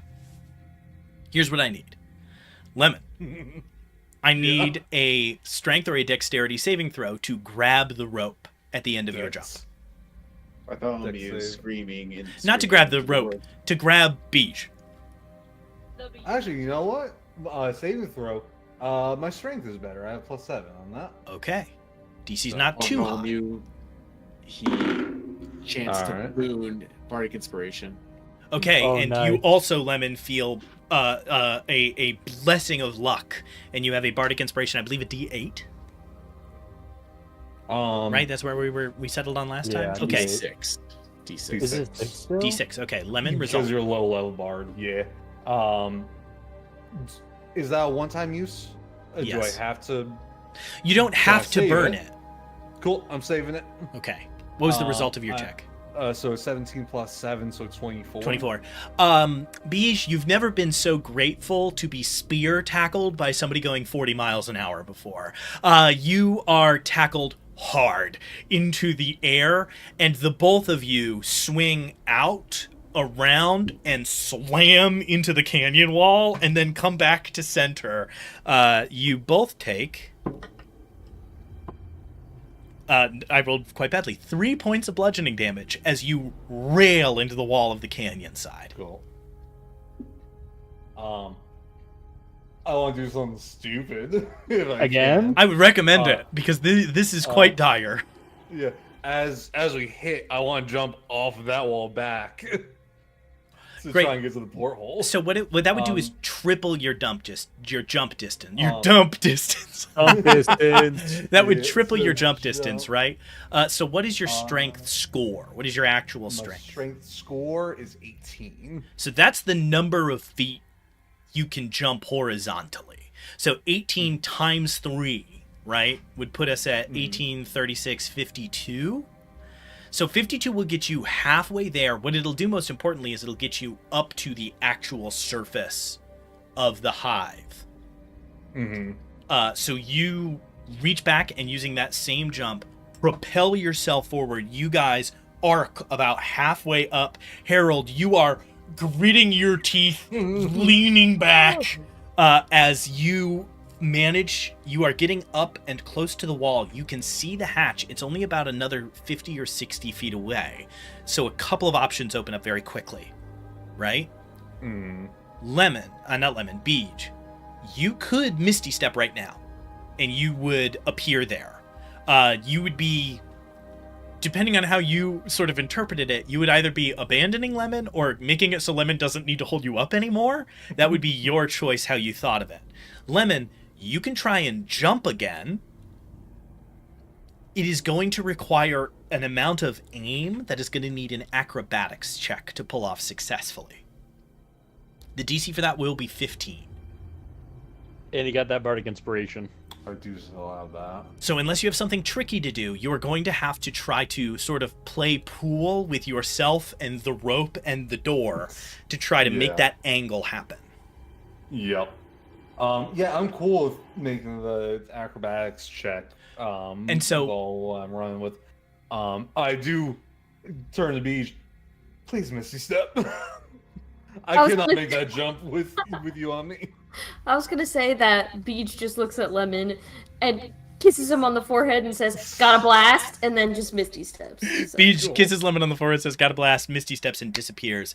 Lemon, I will give you advantage because you are going to be much lighter and this jump is going to be much easier. As Beach, you suddenly just appear sitting on the edge of the bulkhead, kicking your feet below, looking over at Bartholomew. Bartholomew, you look over just in time to see Beach appear, seemingly cool as a cucumber for somebody who has almost just died. Lemon, go ahead and make that check. The DC is 15. All right. It's unrelated to our game, but I am sweating because the room I'm in is 99 degrees. All right. I won't burn the Bardic. Bardic. I got 19 plus Wow. 5, so so plus 24. Wow, heat rocks in the house today. You manage to get the angle, make the jump, and dash across the distance with incredible speed as you lift up a little bit and fall, basically, into the hatch. Grabbing onto the side, crawling up, you look over and see Beige sitting quite comfortably, and Bartholomew having offered this little prayer in this moment. Harold, you stop for a moment, and you don't see anybody. You see them disappear out of your vision, but you don't see them then fall. It's a good sign. I don't tug yet because that would probably mean for you to jump. I look over me. Did he tell you anything? Beej is napping at this point, but Beej was told something. Does Beej actually not remember what they were told? Wait, what? Before you jumped, Harold told you a very special instruction. Kill Lemon. We'll only need to split the treasure 4 ways. You hear echoing in the back of your mind. When you get down there, have everybody tie the rope to themselves. You all... Okay. Can I tie it to them? Yeah, as Beej remembers yourself. that, doesn't say anything, and just starts to tie the rope around Bartholomew's waist, and then their own waist, and then Hilver grabs the rope and ties around their waist, even though you never saw them climb. They're just also down here. Harold, you eventually feel a pull on the rope. Harold takes several deep inhales, exhales, quick ones out, and then runs forward and leaps off the edge. Okay. That athletics advantage is for the next hour, right? Not the next minute. So you still have that advantage as you sort of lean back. And in these moments, I'm going to ask you, how does Harold feel about... In these moments, is he happy he chose the oath he chose? Or in this moment, is he like, why couldn't I have been a paladin of the crown? Like... It's the moments leading up to the leap that Harold questions his choices. But then his foot leaves the edge, and he's like, nah, this was the one. This is the right call to make. So he's feeling it after that. So All right. You're trusting on the other side of this rope a criminal, a con man, and a horny bard. My best friend and 2 people who owe me a pretty big favor. So I'm feeling pretty safe. I do have 2 horns. There you go. Yeah, so extra. I said horny. All right, Harold. Make an It athletics technically check. would be horny. Beej's self-awareness is a power. I rolled double 14s, 1 notch away from 20s. That's a 14 plus 6, dirty 20. With a dirty 20, you all watch Harold jump. The weight of the rope like shifts down and up. As it does that thing where it like arcs up past itself. Harold grabs higher on the rope there, lets Boing. go of the lower part, and climbs the like 10 feet up to the hatch, pulls himself through, and you all start to slowly pull your 500 feet of rope back up. Harold gets up there and just has his arms up like this. He's like, I was holding that rope for so long. You guys are way heavier than you look. Well, that's just mean. It's true. Beej looking at you like that's ridiculous. They turn to the side. They have 3 instruments and a bag on their back. A drum, a bagpipe. I am light. My instruments? Less. It's like heavy metal. Yeah. Heavy. I have one more very important question to ask. As you all sort of lift yourselves up in, do you close the hatch behind you or leave it open? Close. Hey, I'm closing that damn hatch. There ain't no way we're letting other people in this way. Okay. Harold, as the one who still has advantage on athletics, you lay sideways, reach down, and pull up. You have to reach back outside into the wind, grab it, and lift up and manage to slam it shut. And you hear that heavy locking click into place. And then you see what could not have been seen from the other side. This truly what we would think of as like irradiated looking purple glow slowly begin to fill the crack around the door. And when it finally seals on the other side, it flashes and stays glowing. Whatever that trap was on this side is primed to go off again if somebody tries to open the door with magic. I look at it and hey, I don't know what that'll do. Don't use magic on it. That much I do know. Easy. I won't magic the lock. And as you all turn into the darkness, holding a gun for light ahead, we are going to take a break there. We're going to take a 5. It's 9:34, 9:35 on my end. We'll reconvene at 9:40. I'm not quite sure how much time we'll have after the break. Could be a little bit, could be a little bit longer. I'll let you know just as soon as we're back. So we'll see you back in 5.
Hello, everybody, and welcome back to the Party Makes Things Work Song of the Reliquary.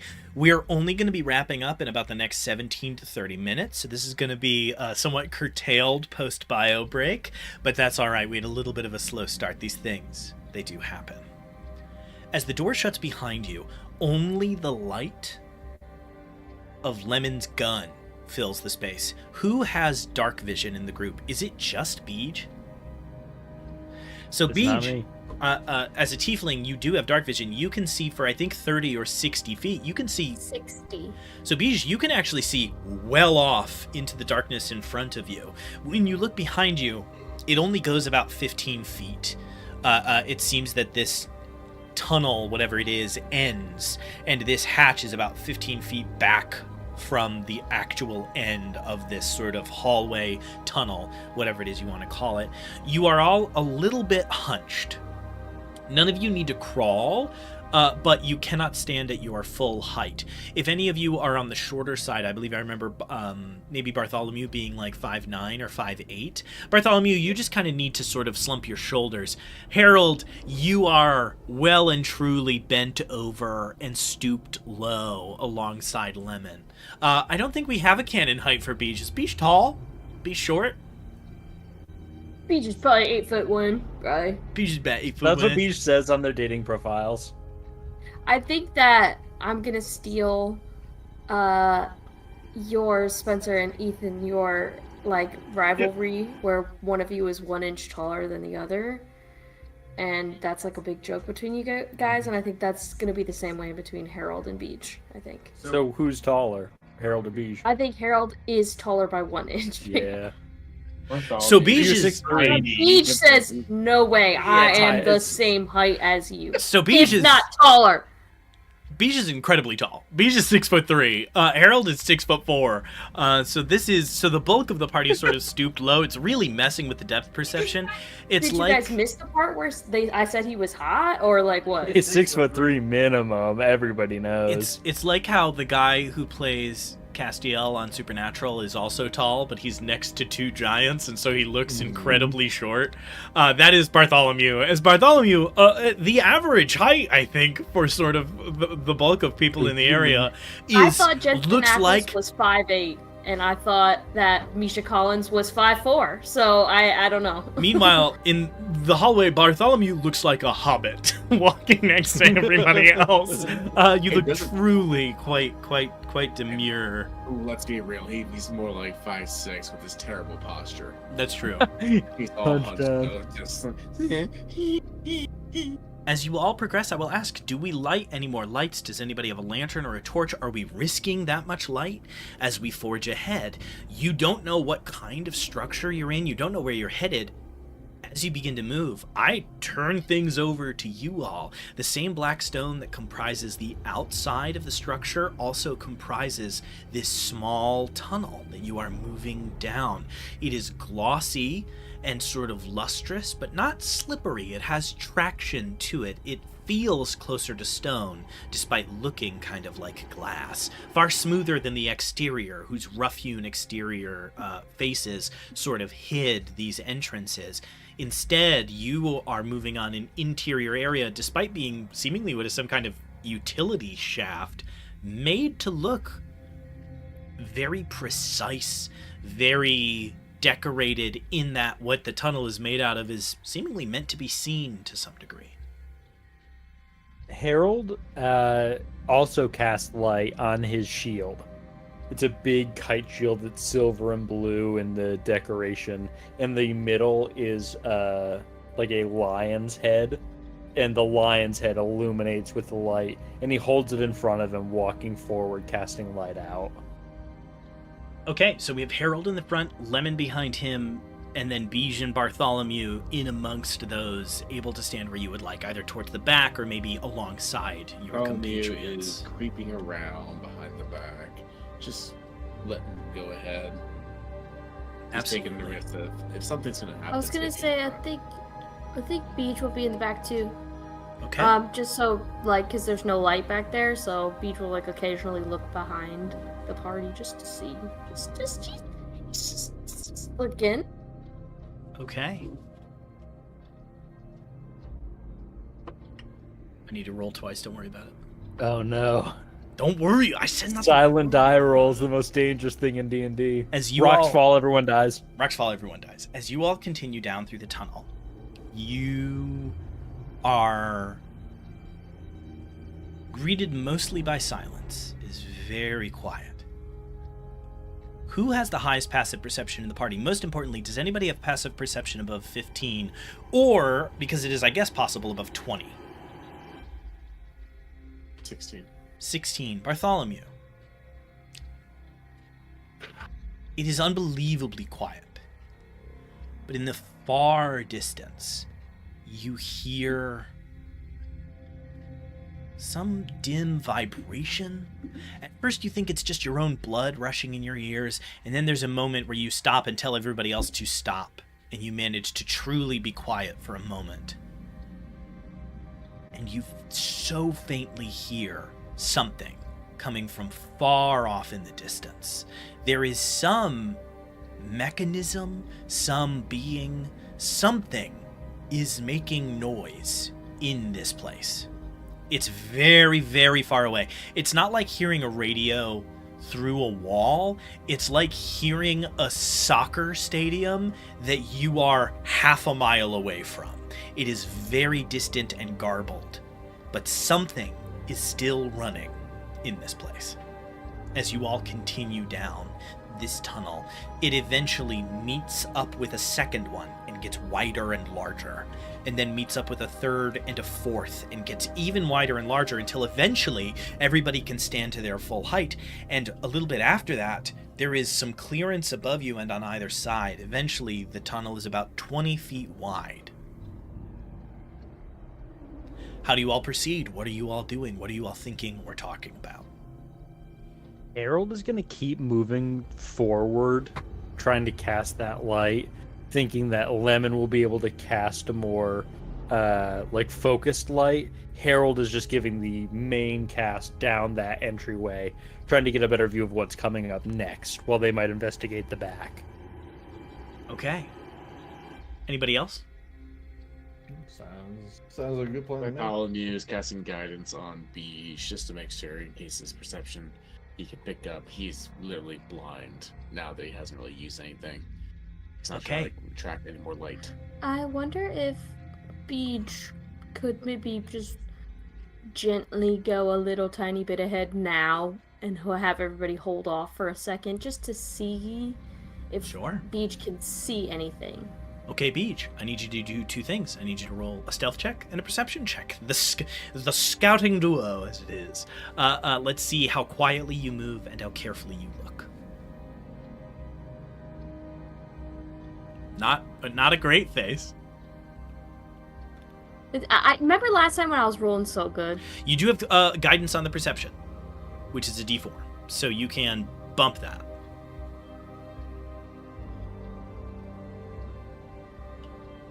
Spencer, are you seeing this?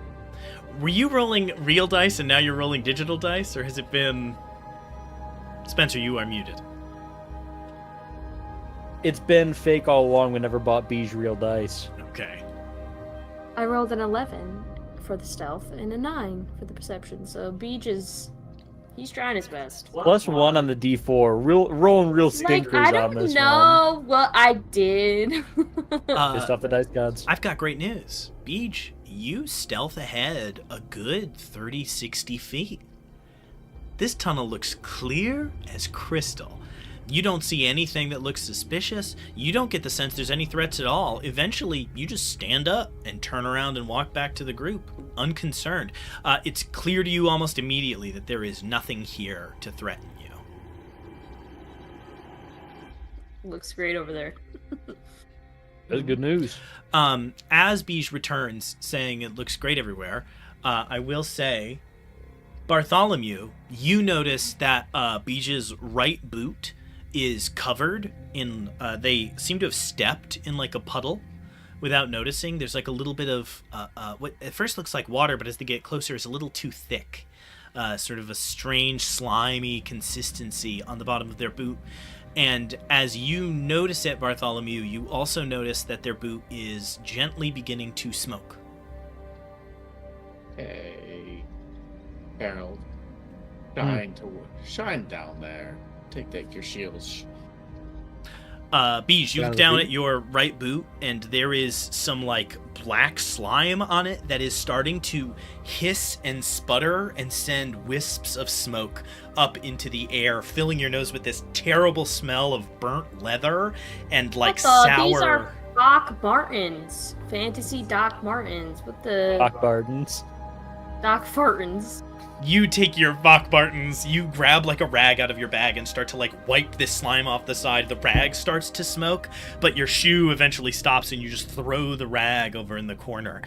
As you do, we, as the assembled viewers, see something that the party does not, which is that as you sort of are distracted by this and throw it off to the side, we watch two figures, nearly invisible, climbing across the ceiling behind the party.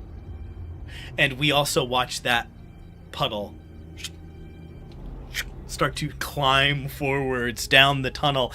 As you all sort of stop and talk for a moment, I need Bartholomew and Beej to roll perception checks.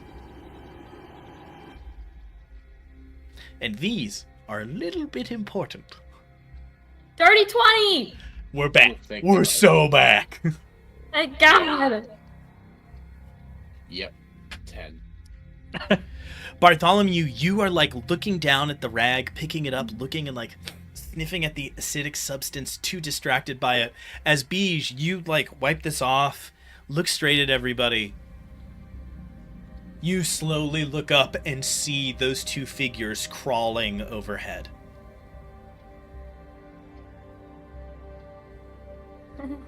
What do you do? Cry? I will, if I'm close enough to Harold, I will, if I can gently touch him, Mm-hmm. if I'm close enough. Yeah, and then- absolutely. Max butt. And then just, like, flick my eyes up. Harold, Beej sort of grabs your arm, flicks their eyes up. You look up, trying to be subtle, and see these two things, humanoid-shaped, crawling on the ceiling. And you know that you're not about to be ambushed, but a few things think they are about to ambush you. You have just a moment. It's not going to be an ambush. Do you say anything? Do you do anything? You and Beej, you as well. The two of you are the ones that know this is about to happen. Do you do anything? Do you say anything? Do you cast anything? Harold is going to shout, "Above!" and pull out a revolver and start shooting into the air. Harold, the man of action, pulls and begins to just fire off shots up above. Did you not see Beach's signal? I saw Beej, you're going to get an action off too. Harold's first thing is shoot the things on the ceiling. The image of Beej being like... Exactly. and Harold going... For sure. It's Bang, so bang, funny. Bang. Absolutely great. Beej, what, you have the same opportunity. What do you do with it? Before I actually do anything, I just want to let everyone know that all of a sudden I just took a look. When I'm looking at my spells, and I took a look, and there's a cute little spell called Featherfall. And I do wonder if that would have been important. Would have been real nice. Would have I been do- real nice. I do wonder if maybe... Would have gone down smooth. I do smooth. And it's funny because when I was like in that situation, I was like, oh my god, let me scroll down. Like, I know I got to spell something cool. I'm at Gotta third go level. high level. And it's like Featherfall is just chilling there. Okay, cool. It certainly would have made it a little easier to solve your problem. What? No way.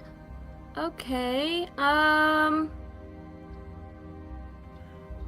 I will. Can I cast fear? Is that like a thing I can do? Each Yeah. creature within a 30-foot cone? Ironically, this is kind of the perfect time to cast it, because you can cast it straight up instead of Yeah. maybe hitting an ally. Or maybe. So, I want to be very clear because there's two people I really want to hear from. Bartholomew and Lemon. The two of you think that they stepped in a bad puddle and are like investigating a little bit. You look up and all you see is Harold pull a gun and start shooting. And what does this sphere spell look like from Beige? What instrument do they pull out? Do they hit a high note? Do they do a little jig? Like, what does this look like from Beige? I think it's a very, very deep note. I think it's a very, very low, like, vibrational note. As Harold fires off, Beige lets out this, like, really deep... At first, it just looks like they open their mouth and nothing happens, and then you start to feel like the ground under your feet shake, and you feel this deep mammalian panic fill you as you hear this deep resonant... Like, if any of you saw that clip of what they think T-Rexes really sounded like, that horrible, exactly chest-rattling sound fills the space around you. Here's what I'm gonna say. Harold, go ahead and roll that attack roll. Beige, go ahead and tell me. I think I have to make 2 wisdom saves. Unfortunately, the rest of you, we're going to delay rolling initiative. We're going to do this little surprise round, and then I'm looking at the time, and I'm looking at how long D&D encounters take. We're gonna have to pick this up next week when we kick up on our next session. But first, let's see how this surprise round goes. Harold, you have a full attack action, which I assume is at least 2 shots. Fire away. Let me know what the result is. A 17 to hit and a 16 to hit. The 17 and the 16. Let me take a peek here. Where is it? Oh, it's on my computer. Those do both hit, although it is very close as you manage to sort of plug. Do you shoot each one once, or do you focus on one of the 2 creatures? I shoot each one once. Okay. The first one takes 5 damage, and the second one takes 9 damage. Okay, 5 and then 9 damage. You blast out twice, striking into these 2 creatures. Each of them is struck, and when those bullets pierce into their side, there is a spray of what looks just like normal blood, but the reaction they have to being shot is just to turn and look down at you. There is no exclamation or reaction of pain. There is a little bit of force bumping them up into the wall, and then their heads both turn down to look at you.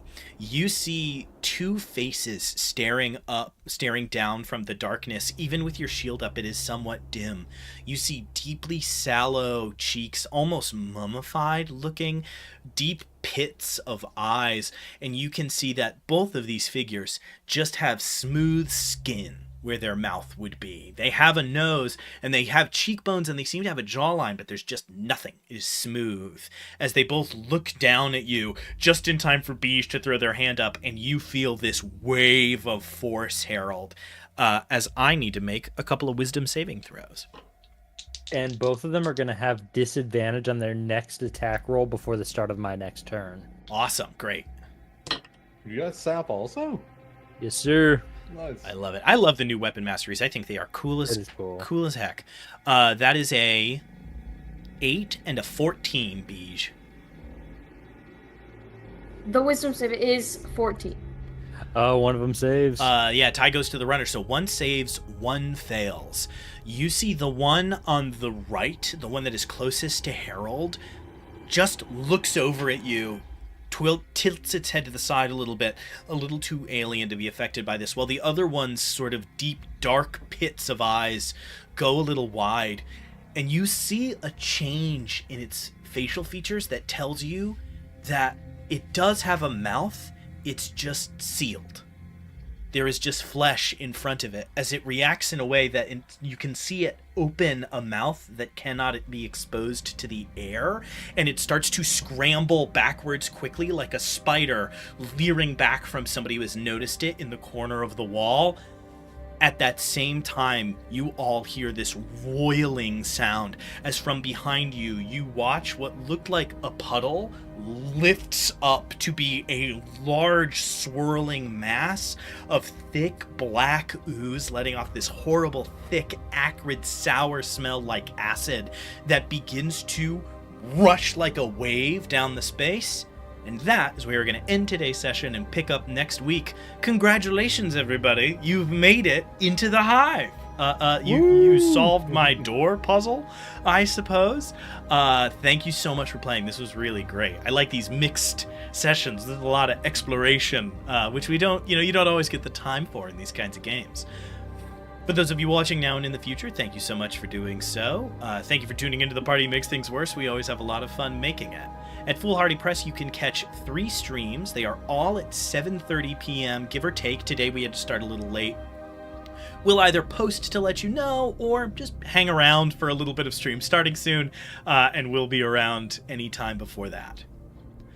On Sundays, you can catch Game Masters, Masters of Games, where we either master games or play games that we believe we have already mastered. Right now we're playing Baldur's Gate 3. We're about to try Marvel Rivals, which we're very excited about. On Mondays, you can catch The Party Makes Things Worse, where we demystify the DMing process. No, wait a minute. The Party Makes Things Worse, where our actual play show. Right now it is the Song of the Reliquary, a D&D adventure. You just missed The Prince of Charming, a Monster of the Week adventure that Spencer ran. Really fun. 9 episodes, so go give that a watch. On Tuesdays, you can catch DM Writer's Room, where we demystify the DMing process by coming up with adventures, monsters, dungeons, one-page RPGs, and all kinds of things live.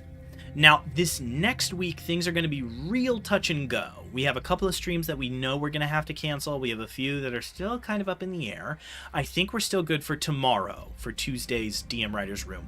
But I believe at least the Sunday stream coming up, so this next Game Masters, is probably going to be canceled.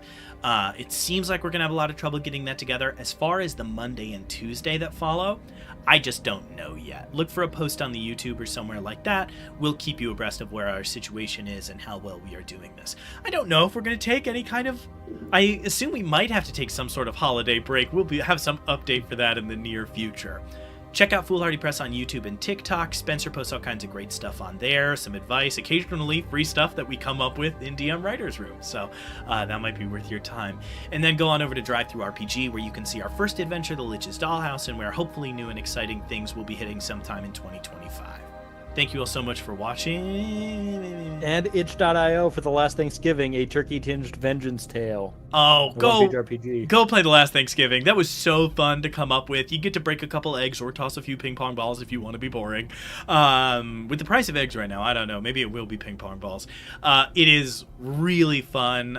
Silly little one-pager about a bunch of turkeys trying to kill the owner of their farm. A really good time. Thank you all so much for watching. We will catch you all on the next stream. Peace out.